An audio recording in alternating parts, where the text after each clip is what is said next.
Hello, everyone. I'm just delighted to be here today with Steve Dotto. Steve is known as Canada's favorite geek. He has a worldwide following. He is a technology guru and a dear friend as well. And I'm also here with Connie Graf-Lewis, and Connie is a decluttering expert and a financial expert. And Connie and I have been doing some work around decluttering challenges for our shared communities. So hi, Connie and Steve. How are you doing, Vicky? I'm glad you had invited me out. This is going to be fun. Thanks for doing it. Hi, Connie. Hi, Vicky. So much fun. Nice to see you again. So great. So just really welcome you guys. And I just want to start, Steve, one of the reasons that we invited you to have this conversation with us is that you and I were out for dinner one evening just before you moved. You were trying to sell your townhouse or your house and move into a townhouse. Yes. And you commented to me how having your home staged and sort of decluttering your environment, the impact that it was having on you. And I just thought, wow, that would be so great to hear from you directly as Connie and I work with our shared communities around the impact and power of decluttering. So tell us about your journey. It took me by surprise. I didn't, I always, Shannon is a really fastidious housekeeper. So our house is always clean and everything's organized and neat and all of this sort of stuff. Shannon's your partner, just for those. Yes, yeah. So when we were moving, as we were getting ready to move, which is such a wonderful process that doesn't, of course, affect one's sense of well-being in any way, shape, or form.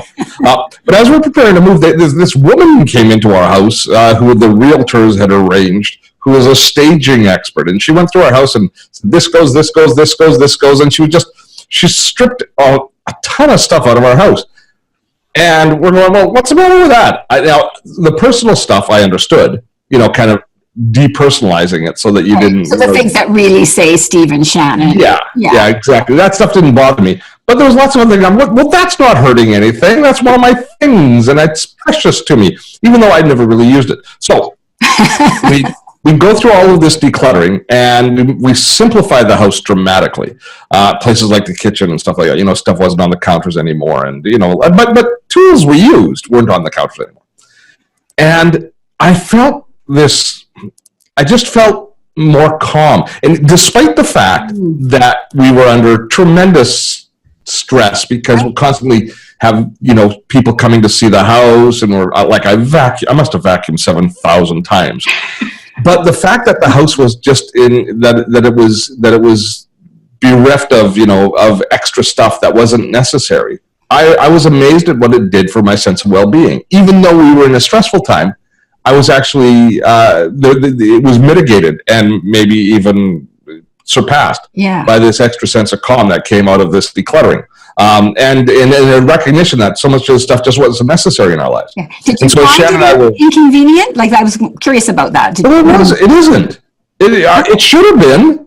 All logic says it should be. But I guess we don't use nearly as much stuff as we think we use, right? Yeah. At the end of the day. Or you just, or I don't know, it's not that much work to get something out and put it back as well. Shock and surprise. But I might want to use that again in 2 weeks. There's no point in putting it away. So Shannon and I went through the moving process. We'd done this first kind of purge, and very little of that stuff ended up back. Like once the house sold and we could bring stuff back, don't need that. We're doing just fine without it. That shocked me. And so as we moved into the new townhouse and we downsized, we kind of made a pact with each other that we're not necessarily going to become minimalists, but we definitely want to become far leaner in what we have. It was like a weight off my shoulders. It was just like a weight off my shoulders. It's like you're not carrying around all this stuff. And I don't know why that is. Yeah. It doesn't make any sense to me because the stuff was just there and it would look nice and all that sort of stuff. Yeah. But just having less around is kind of liberating. It's interesting and so powerful for you to say, especially because what you're talking about is a very stressful time. This isn't just day-to-day life, but we're living in that all the time. You had this sort of moment where it was called to your attention. And I'd love to hear kind of Connie just reflect a little bit on that process that you describe, because I think it is actually one that a lot of people share when they undertake decluttering as a process. And then maybe we can talk to you again, Steve, about, after we get some more insight from Connie, about the other side of that now that you've moved into your new place. But Connie, is Steve's story a common one? What's going on there when he's saying he was sort of shocked by the experience or the reaction to it? Yeah, it's very common. Like I always say, all this stuff around you that weighs you down, it holds you back, and most people don't believe me. Like if you're not kind of like in the woo-woo space, then you don't believe me. Like what you mean? Like I love it. It's my stuff. It doesn't weigh me down. But for some reason, like when they end up with me or they come to me, they do feel like they want to change something, and then they do experience it. So with a lot of people, we start small. We're not doing it as extreme as with Steve when the staging lady came in, where she stripped everything away probably in one day or something. So you go slower, but they still feel the effect, and then they're often very, very surprised. Yeah, that actually they do feel so much lighter, and life becomes so much simpler with less stuff, and that helps. That helps then to go on a journey and because they feel it in their body that it makes such a positive effect. And it becomes very motivating. That's kind of what I'm hearing from you, Steve, is that you were sort of surprised by the effect, and then now you're saying, yes, we want to keep this feeling. Yeah, and they feel it on themselves, because it's so hard to explain and say you will feel a difference in your body. And most people, that what do you mean? No, it doesn't make sense. But I wonder if it's something that you just choose to do. Like we had a trigger that got us going. You know, the fact that we were moving was a blessing, because we had. I would never in a million years have chosen to go through this process. Like I wouldn't have signed up and said, I'm going to sign up for decluttering, because it's counterintuitive. We had to. So it was forced. It's like you go to the doctor and they say, if you don't lose weight, you'll die. So, okay, I'll lose weight. So you're forced into this. And then you realize the benefits and you go, I feel so much better. And this is all great. I wish I'd done this earlier. Yeah. So I wonder about, that, Connie, about that gradual easing into it. Is that practical? Do people succeed, or is it like ripping off a Band-Aid? You should just go all the way. Well, I think it always depends on who you are. Like some just feel that something is off, and then they may hear, so like minimalism is right now very big, so they hear about it, but they don't want to become a minimalist. And I always say nobody needs to become a minimalist anyways, but obviously something is going on that you feel you want to change. And a lot of people need to go gradual, because they're very afraid that they have to let go of something that they love so dearly. And then for other people, it works better. Like they don't see a problem. Like you didn't see a problem. For you, everything was hunky-dory, so why change anything? But then something from the outside comes that tells you have to change, like downsizing. You downsized from a house to a townhouse. Other people have to downsize because they're getting old and they need more practical space. And so then it comes from the outside, and you handled it really well, although you probably had some resistance to it, but you kind of said, well, I can always put it all back once I'm moved. So you could see the reason why, and then all of a sudden you realized, oh, that actually feels really good. So it depends how you are and how much resistance you have to it. So the slow process works. I find that I like both. Like I've done I did my garage a couple of years ago. That was a big job. We did it all over one weekend, and we organized everything, very well coordinated effort. And at the same time, I do find the little incremental steps, like something I've been doing is like the 5 minutes a day. I'm working on my bathroom. So for every day, I'm in there every morning. For 5 minutes before I leave, I declutter something. Something goes, and I'm just kind of gradually going to work my way through, the countertops, around the tab, into the cupboards.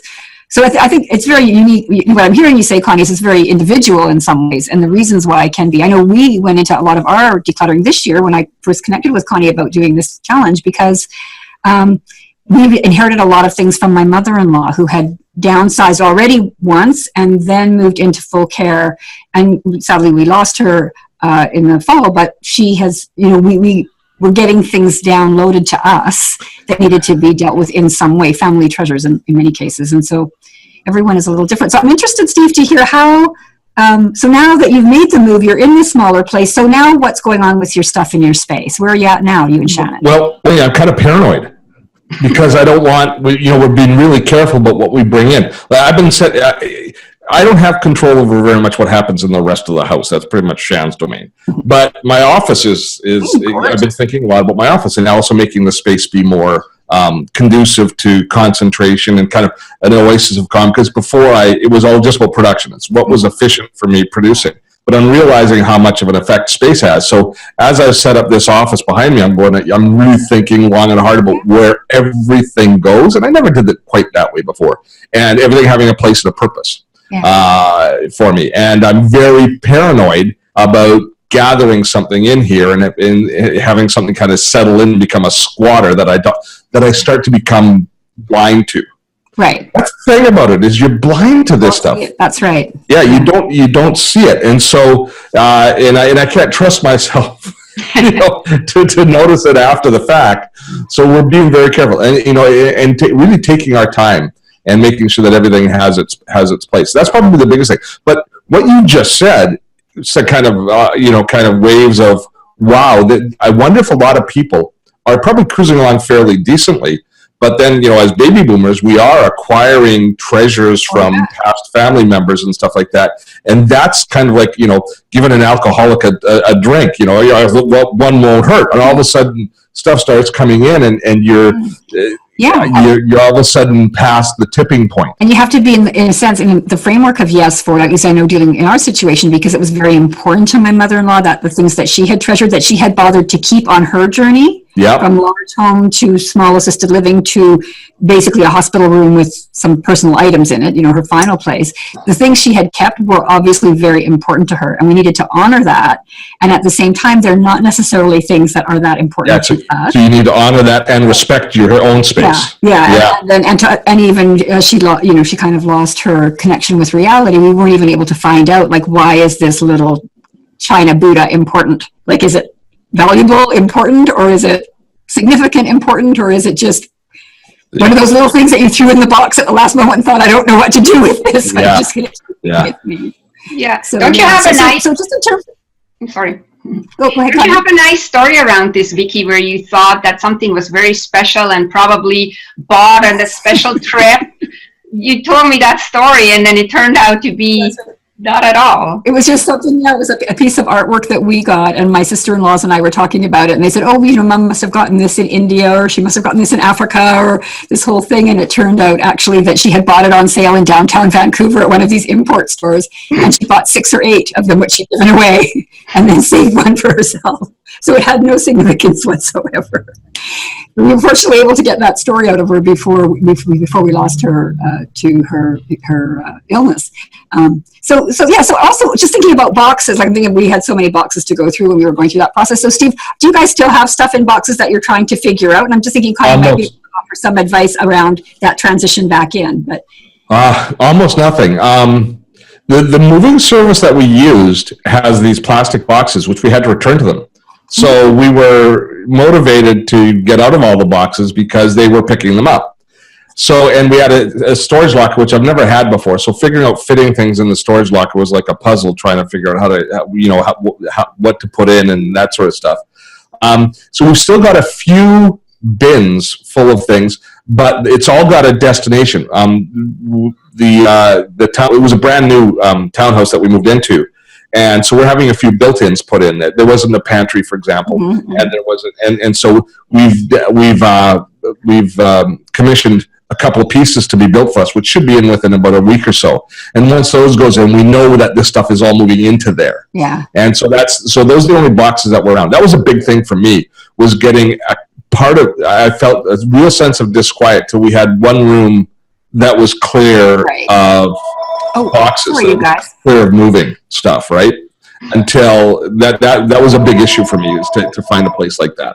Yeah, good. So sorry, we'll just have to be with the phone ringing. Usually I unplug my phone and I forgot. That's okay. We're talking about all these things that create a sense of disquiet. It's great. And it's also, it is right now. Life, right? I know the other day we had Farley, your dog, walking through. And I'm sure he'll be through. He'll be through. He's such a sweetheart anyway. Yeah, so it's just interesting on that other side, that sense of wanting to be settled. And I know, Connie, you were telling me a little bit sometimes what you advise people when they first move into a place, how to sort of take their time with that and be sure they're making the right choices. Yeah, well, obviously we all want to feel at home very quickly again, but sometimes it helps to not rush it. Like I'm not like saying that you should keep your stuff in boxes for months on end, but maybe go slow. Oftentimes when we see a new space, first we think, oh, I know exactly how I want to set it up, this and that and everything, and then you live in it for a week, 2 or 3, and then you learn that the space actually would be way more practical or way more comfortable and in another way. So I'm just basically saying, don't set everything in stone right from the get-go or even before you move in, because you want to feel the space first. And that's what I like what Steve said, because he had that experience in his old place. He's kind of more aware now how he feels in the space. And knowing the feeling that you want to have. Yes. It's like when you have that feeling, you know, you kind of got it right. Yeah, yeah. I was just thinking of that, you know, there's always that sort of funny little sketch or joke about, you know, how you move the sofa over there. No, I don't like it over there. Move it over there. Yeah. You know, that kind of. Well, I have a funny story. I have a funny story from my own life, because like when we moved into this house, we looked at it and we decided, oh, here's going to be the master bedroom, here's going to be the office, obviously, and this is this and that. And then we were in here and we set it up, and I'm sitting in my office and I'm like, why am I sitting in the darkest room, in the coldest room, while the master bedroom is the nicest room, the brightest room? Why am I doing this? And that was before we moved in. That's kind of what it looked like was logical. Once you are in there, you realize, and who says I have to do it this way? So then shoveling around starts, and that's where I'm saying, feel how it feels. Is it practical? Is it what you want? Do you need the bedroom have the greatest view, or can it be a room where you don't see much because you're only sleeping in there anyways? So. Yeah, and not letting others tell you, the townhouse that we moved into has the architects designed it in such a way that the kitchen and kind of family room is all one room, and we like that concept of kind of a great room. But they put they piped in for the home entertainment system for a television to be hung on the wall in the room. And there's beautiful, you know, it's set up so that you can have your set-top box in the office, in my office here actually, because the room's right beneath me. And then you could just have the remote there, so you don't have any. So it would sit beautifully on the wall as this centerpiece, a big television over top of the fireplace. And we were planning on getting a big ass TV and sticking it up there. And then we're sitting there in the first week or 2 weeks that we're there, and we're, you know, having a coffee in the room, and, you know, somebody's cooking, and I said, I don't want a TV in here. I don't want to have, you know, I want to be able to read in here or have conversations in here. Let's put the TV somewhere else. This is for about people. And so we completely went against what the architectural design of the unit was. Yeah, that's great. And just finding, I love what you're saying though, that finding, sitting with your coffee, being together, being in the space, and then choosing. Yeah. So I just want to, I guess we're really close to wrapping up time, Steve, but I wanted to kind of give you the sort of final words here. So was it a life-changing experience for you? Do you think this is going to stay with you guys as a new way of being a more, you know, less clutter around, more focused choices about your space? I think it was fertile soil. I was fertile soil for this, because a big part of our move was a change in lifestyle. We wanted to not be a car family. We wanted to be a walking family. So we were moving into the village area of the town that we live in so that we could walk instead of drive to things. So I was already in a space where I was looking for a different pace of life. Yeah, that change. And so I think it was a happy coincidence. And so I was probably a little more open to it. But yeah, I mean, I think it has changed me. I mean, I spent more time putting together this office and this little look that I've got behind me, and you know, great, by the way. Sorry? It looks great, by the way. I love it. Thank you. Yeah, I'm happy with it. I'm happy with how it's coming together. But I've given a lot more thought to those things. And that's, so that has, you know, my dad was an engineer. And he prized function over form every time, and so that I kind of shed that finally. It's now, you know, there's a lot to the how the space feels, and not just how it works. Feels and the aesthetic, beautiful. Yeah. That's so great. Well, thank you so much for sharing your journey of moving with us. We really appreciate the insight that you bring, and that's just a different perspective from the person that's in their home right now and trying to maybe manage what's all. There's Farley. Farley. Yes. Yeah, and I want to just say also big thank you to Connie. Connie, any last words that you'd like to say before we sign off? No, I think that was just perfect. That was perfect. Thank you. Thank you both so much, and happy decluttering. Thank you. Just a great, calm space and ease and flow in our lives. Amen. Amen. Yeah. Thank you. Okay.